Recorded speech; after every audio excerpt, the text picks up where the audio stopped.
மதிய வணக்கம். என் பெயர் சா. நட்சத்திரா. நான் 3ஆம் வகுப்பு படிக்கிறேன். நான் திருக்குறள் நீதி கதை கூற வந்திருக்கிறேன். கதை பெயர் துறவியின் அன்பு. திருக்குறள்: இன்னா செய்தாரே ஒருத்தல் அவர் நாணல் நன்னயம் செய்துவிடல். ஒரு கோவில் மண்டபத்தில் ஒரு துறவி ஆன்மீக சொற்பொழிவு கூறிக்கொண்டிருந்தார். அப்போது அவர் பேச்சு பிடிக்காமல் ஒரு இளைஞன் கல்லை எடுத்து அவர் மீது வீசினான். அக்கல் துறவியின் தலையில் பட்டு காயமடைந்தது.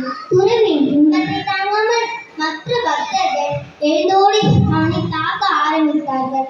அதை கண்ட துறவி, அவனை தாக்காதீர்கள், என்னிடம் அழைத்து வாருங்கள் என்று கூறினார். துறவியின் பேச்சை வணங்கி பக்தர்கள் அவனை அழைத்து வந்தார்கள். அவன் பயத்தில் நின்றான்.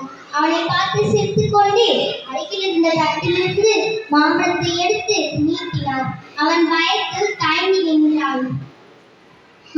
பக்தர்கள் அவனை தண்டிக்காமல், மாம்பழத்தை குடிக்கிறீர்கள் சாமி என்று கூச்சல் எழுப்பினார்கள். அவங்களை அமைதிப்படுத்திவிட்டு துறவி கூறினார்: ஓர் அறிவுள்ள மரமே தண்ணீர் கல் வீசினவனுக்கு பலத்தை தருகிறது.